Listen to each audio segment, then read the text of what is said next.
نحمده ونصلي على رسوله الكريم اما بعد فاعوذ بالله من الشيطان الرجيم بسم الله الرحمن الرحيم ومنهم أميون لا يعلمون الكتاب إلا أماني وإنهم إلا يظنون۔ الحمدللہ آج پہلے سپارے کا نصف مکمل ہو گیا۔ اللہ پاک ہمارے اس پڑھنے اور سیکھنے کے عمل میں برکت عطا فرمائے اور ہمیں استقامت نصیب فرمائے۔ تو اللہ پاک فرما رہے ہیں اس آیت میں وَمِنْهُمْ أُمِّيُّونَ کہ پہلے یہودیوں کی بات چل رہی تھی، پڑھے لکھے ان کے طبقے کی، کہ جنہوں نے تحریفات کی قرآن میں، اور وہ اپنی کتابیں جو ان کے اوپر نازل ہوئی تھی تورات اور انجیل، ان میں تحریفات کی۔ یہ ان کا علماء کا طبقہ تھا۔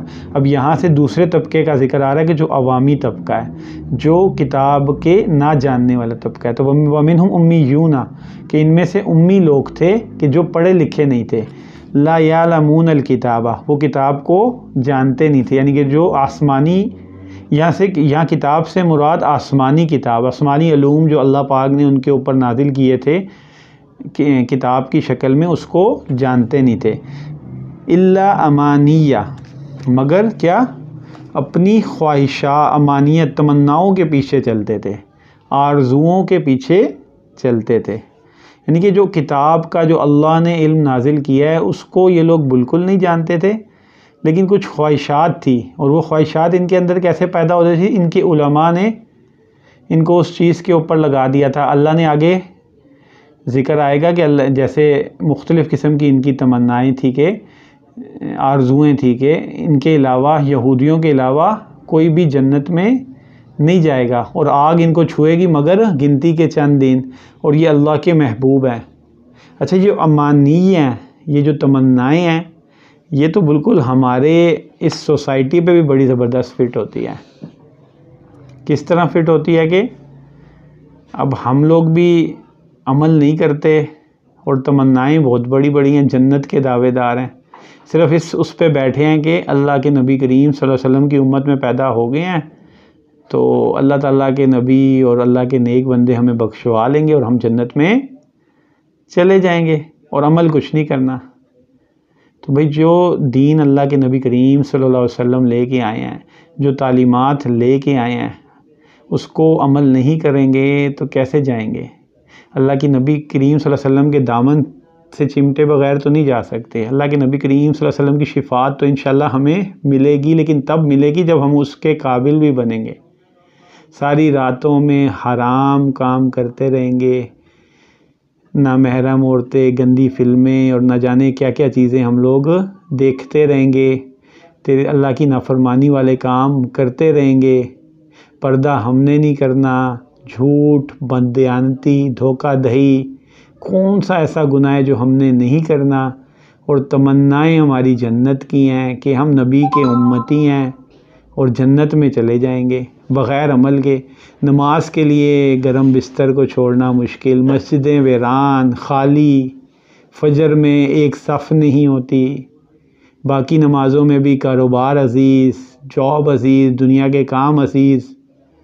تو اس کے ساتھ ہماری تمنائیں یہ ہیں، آرزوئیں یہ ہیں کہ اچھا، ایک اور بھی ہمارے یہاں ایک غلط فہمی ہے کہ اللہ بڑے غفور الرحیم ہیں، وہ بخشنے والے ہیں۔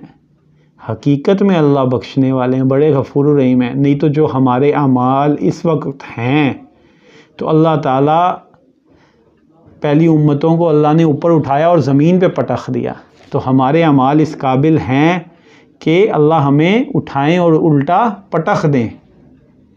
تو یہ اعمال سے